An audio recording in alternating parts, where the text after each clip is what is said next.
अब हम देखेंगे कि हमारे पास जो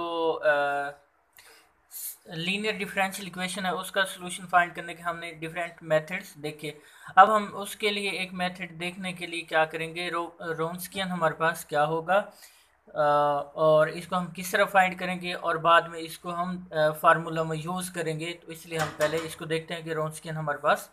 क्या होगा।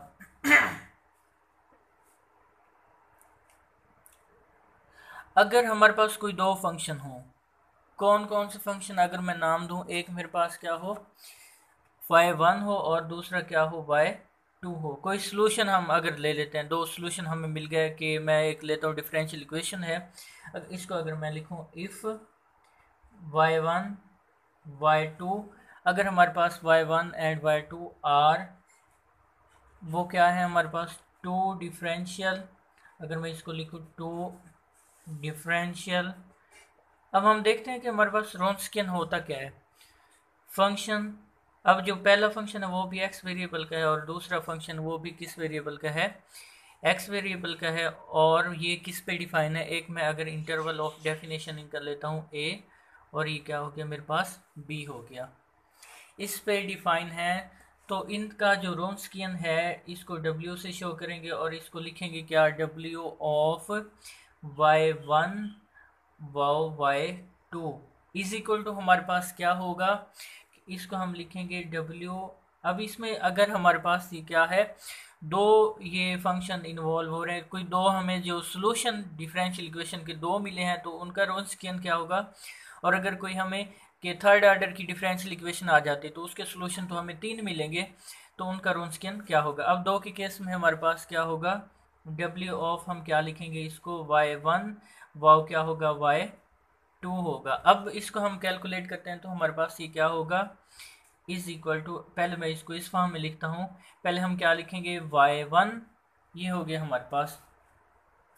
फिर हमारे पास क्या हो गया y2, फिर y1 का डेरिवेटिव हो गया, y2 का डेरिवेटिव हो गया। अब ये हमारे पास डिटर्मिनेंट की फॉर्म में आ गया। अगर इस डिटर्मिनेंट को हम ओपन करेंगे तो वो हमारे पास क्या बन जाएगा कि मैं इसको करूं y1 हो गया मेरे पास, y2 ओके,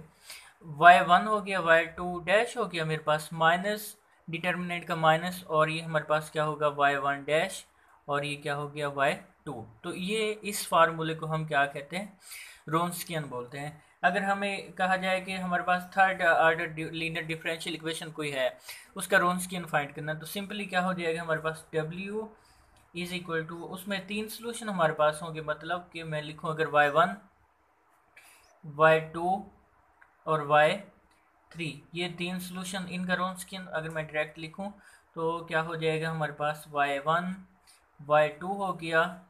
और इसी तरह हमारे पास क्या हो गया y3, फिर y1 डैश पहला डेरिवेटिव, y2 डैश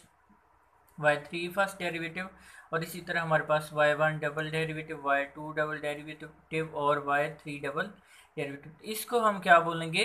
ये उसका क्या हो जाएगा, रोन्स्कियन हो जाएगा। अगर हम इसको चाहें तो इस फॉर्म में लिखें तो ये हमारे पास सिंपली क्या होगा, इसको हम एक्सपेंशन से इसको सॉल्व कर लेंगे bye expansion,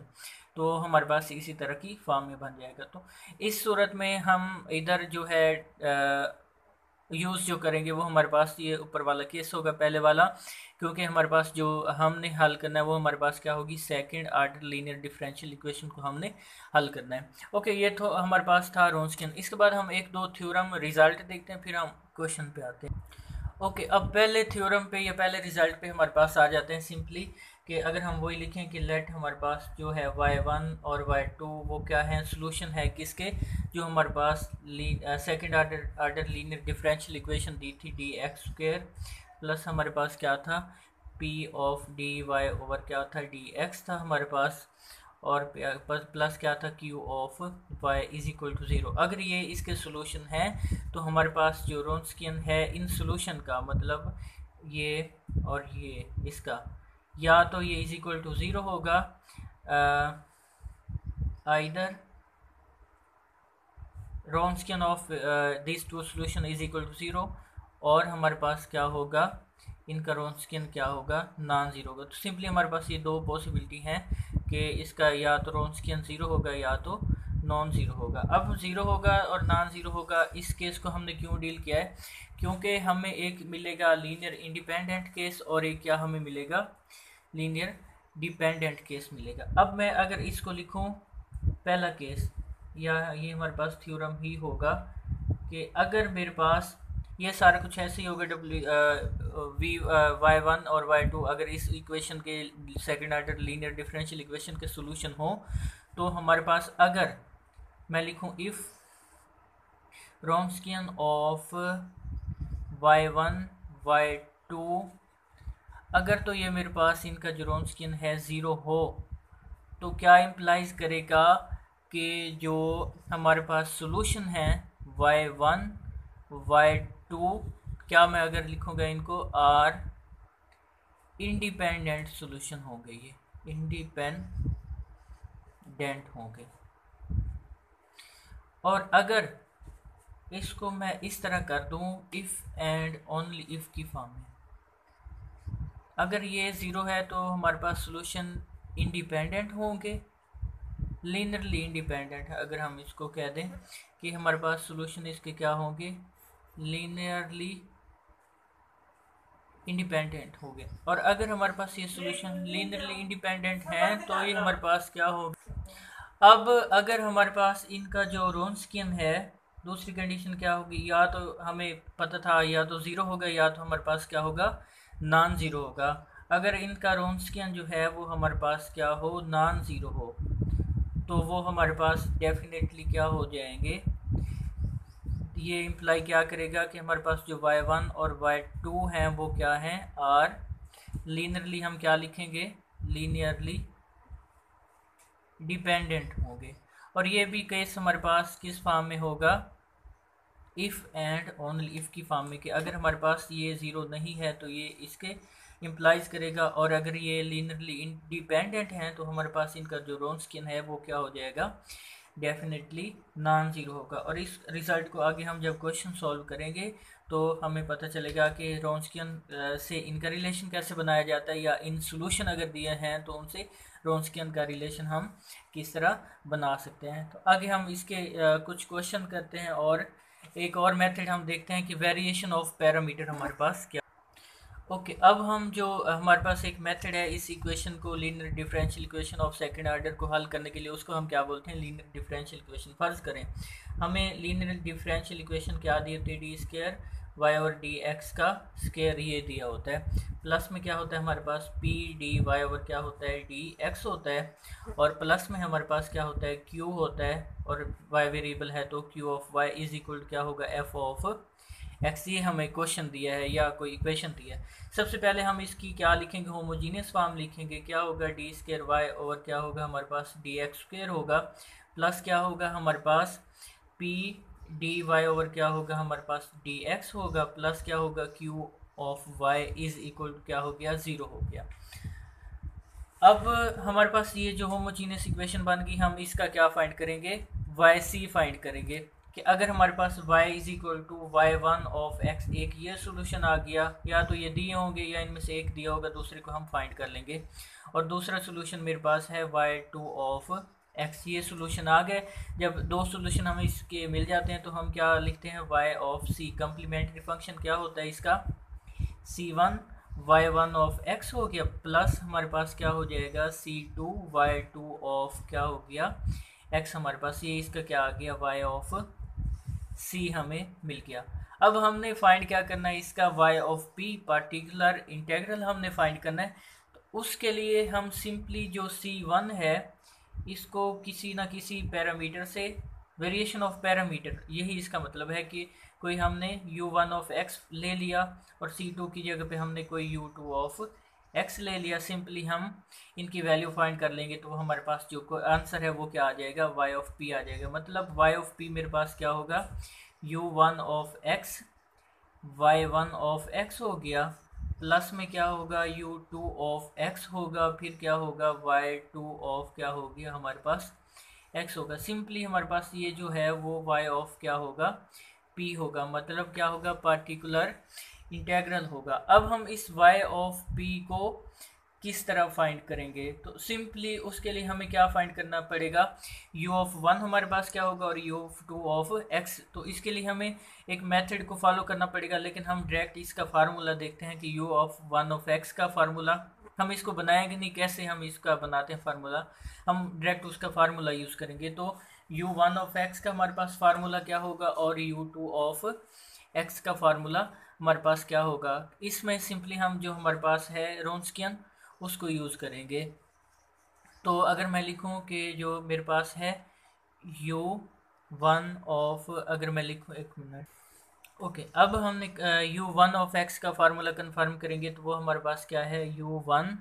is equal to integration हमारे पास क्या होगा -y2। ये जो सोल्यूशन हम फाइंड करेंगे उसमें से जो दूसरा सोल्यूशन होगा वो हमारे पास क्या होगा y2, f ऑफ x की वैल्यू भी हमें पता क्या होती है, और y1 y2 of dash minus हमारे पास क्या होगा y1 ऑफ डैश, और इसको y2 लिखते हैं, इधर क्या होगा हमारे पास d ऑफ x। अब सिंपली इस चीज़ को अगर हम देखें तो हमने सबसे पहला जो फार्मूला पढ़ा था वो रोन्सकियन का था, और यही फार्मूला जब दो सोल्यूशन होंगे तो रोन्सकियन का ये फार्मूला था हमारे पास, ये f ऑफ x हो गया, और सिंपली इसकी जगह पे हम क्या लिख देंगे, रोन्सकियन मतलब क्या लिख दिया, w लिख दिया। तो u1 की वैल्यू हमारे पास, ये याद रखेंगे हम, किसके इक्वल होगी, minus integration of -y2 f of x over क्या होगा रोन्सकियन। इसी तरह अगर u2 भी हमने फाइंड करना है तो उसका सिंपली फार्मूला क्या होगा, y1 f ऑफ x होगा हमारे पास, सिंपली नीचे वही क्या आ जाएगा, y1 y2 ऑफ डैश आ जाएगा हमारे पास,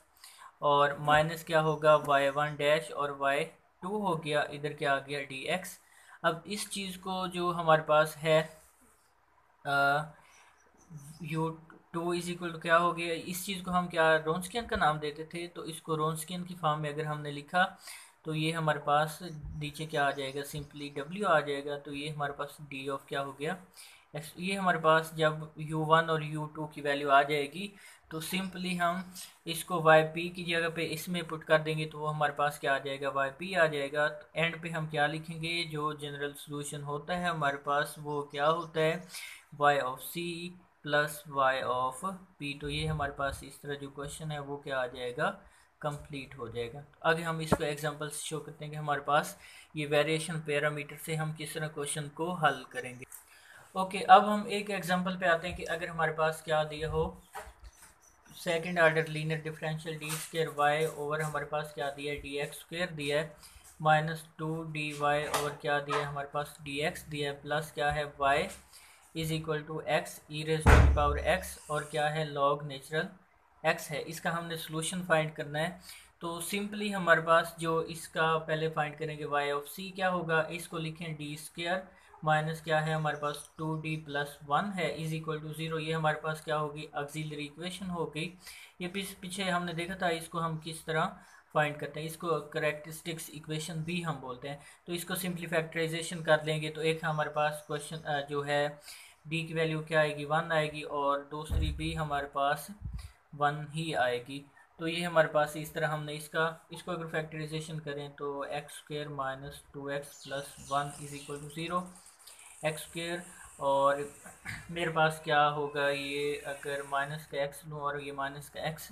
प्लस का ये 1 इज इक्वल टू 0, तो ये x कॉमन लिए तो x माइनस 1 हो गया, माइनस x 1 कॉमन लिए तो x माइनस क्या हो गया 1। तो x इज इक्वल टू 1 और x इज इक्वल टू क्या आ गया हमारे पास 1, इसका क्या आ गया। तो इसको जब y ऑफ c को लिखेंगे, ये हमारे पास रूट रिपीट हो रहा है, तो हमारे पास c1 e raise to the power x हो गया, प्लस क्या होगा c2 e raise to the power x होगा, लेकिन इधर क्या होगा हमारे पास x। तो ये हमारे पास इसका क्या आ गया y ऑफ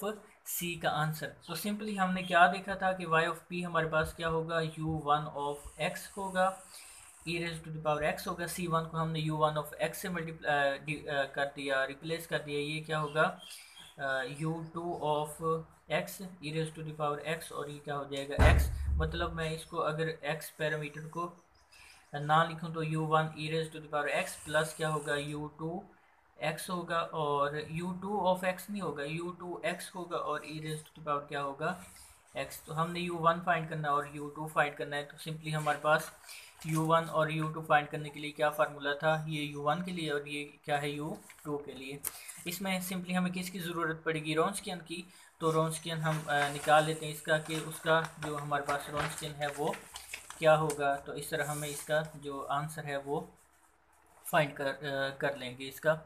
अब जो इसमें हमारे पास क्या है, अगर मैं दोबारा इसको लिखूँ y of p is equal to मेरे पास है u1 e raise to the power x plus क्या है मेरे पास u2 x है, e raise to the power क्या है x है इस चीज़ में। अब हमारे पास जो सोल्यूशन आया था इक्वेशन का, पहला सोल्यूशन भी 1 था और दूसरा सोल्यूशन भी क्या था हमारे पास 1 था। लेकिन ये हमारे पास क्या फॉर्म है, इसको अगर मैं लिखूं जनरल फॉर्म ये थी y ऑफ p, जो पीछे हमने देखा था अगर मैं देखूं तो ये वाली y ऑफ p में ये u1x और इसके शुरू में जो ex लिखा था वो y1 की वैल्यू होगी और ये जो u2 के साथ लिखा था वो किसकी वैल्यू होगी, y ऑफ 2 की वैल्यू होगी। तो हमारे पास ये इसको अगर मैं जनरल फॉर्म जो पीछे थी वो लिखूँ u1 हमारे पास था और y1 था प्लस क्या था u2 था और ये क्या था y2। मतलब हमारे पास इस क्वेश्चन में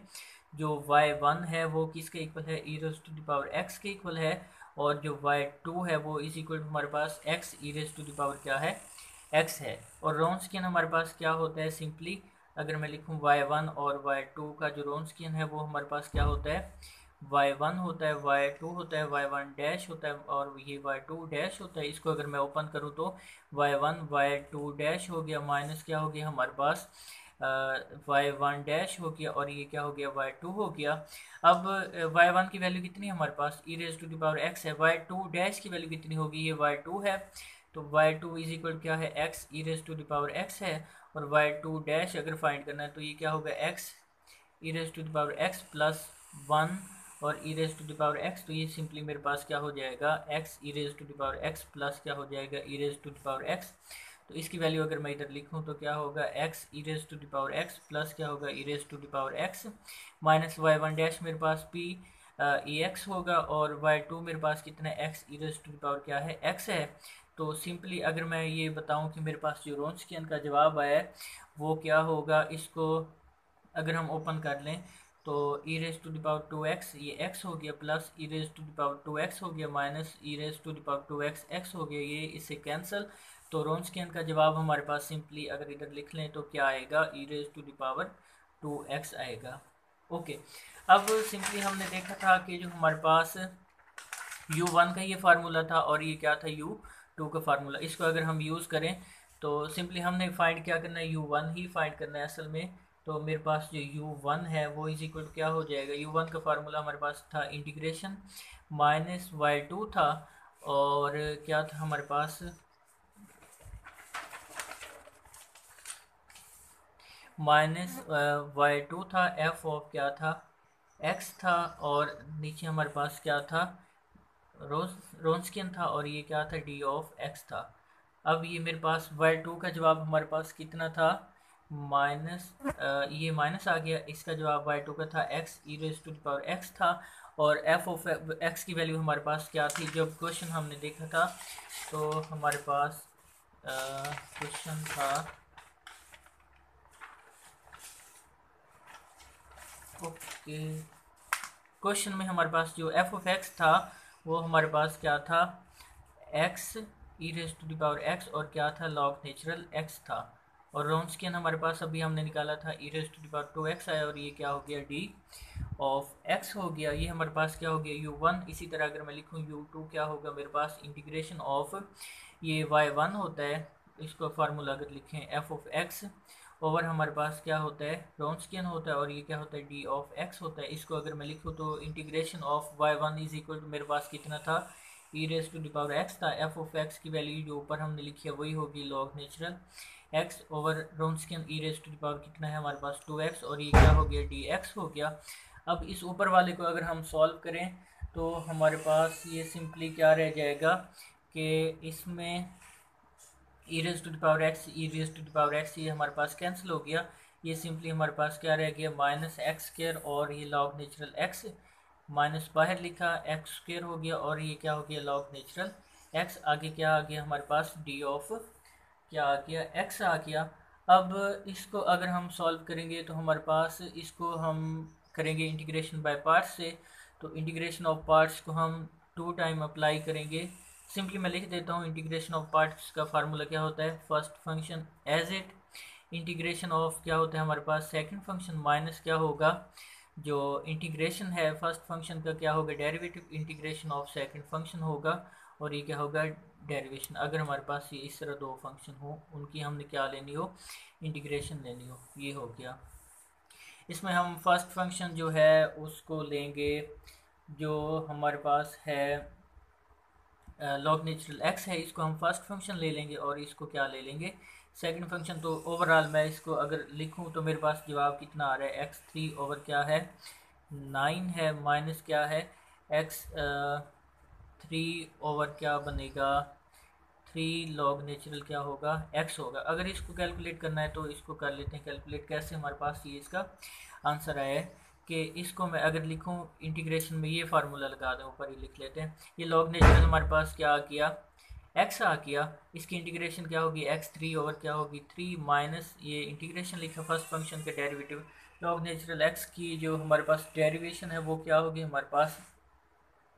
1 ओवर एक्स होगा, और जो हमारे पास इसकी फिर इंटीग्रेशन एक्स, ये हमारे पास 3 हो गया, ये डी एक्स हो गया। अब हमारे पास ये जो है x3, ये x से कट गया,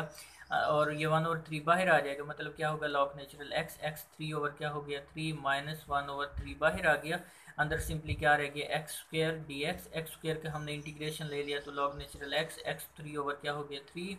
माइनस 1 ओवर 3, ये x 3 ओवर क्या हो गया 3, इसको करेंगे तो ये हमारे पास हो गया। इसी तरह हम इस पे आते हैं, जो है हमारे पास u2, इसमें हमारे पास ये एक्स इससे कैंसिल हो गया, तो सिंपली हमारे पास ये भी रह गया x लॉग नेचुरल क्या रह गया x रह गया, और ये क्या हो गया dx। इसको भी उसी तरह, उसमें x के था, इसमें हमारे पास सिंपली क्या है x है, तो इसको जब हम इंटीग्रेशन ऑफ उसी फार्मूला से करेंगे, ये पहला फंक्शन जो इस तरह हमने जिस मेथड से ये किया है, तो इसको भी पहला फंक्शन ये होगा, और ये हमारे पास क्या होगा सेकंड फंक्शन। इसका अगर मैं डायरेक्ट जवाब लिखूं तो u2 की वैल्यू हमारे पास क्या आएगी माइनस एक्स स्क्र, इसको भी वही इंटीग्रेशन बाय पार्ट्स फार्मूला से किया हमने, तो माइनस एक्स स्क्र ओवर क्या है 4, और प्लस क्या है एक्स स्क्र ओवर कितना है मेरे पास 2 है, और लॉग नेचुरल क्या होगा x होगा। ये हमारे पास किसकी वैल्यू आ गई u1 की आ गई हमारे पास, ऊपर वाली वैल्यू ये वाली u1 की होगी, और नीचे वाली हमारे पास किसकी है u2 की। अब ये हमारे पास वैल्यू किसकी आ गई u2 की वैल्यू आ गई। तो हमारे पास जो सोल्यूशन है वो क्या होता है, मतलब जो y ऑफ p हमने फाइंड करना था वो क्या होता है हमारे पास, y of p is equal to क्या था u1 ऑफ x था, और जो था y1 ऑफ x था, प्लस हमारे पास क्या था u2 ऑफ x था, और y2 ऑफ x था। u1 का जवाब हमारे पास कितना आ गया है, अगर पीछे हम देखें तो क्या था x3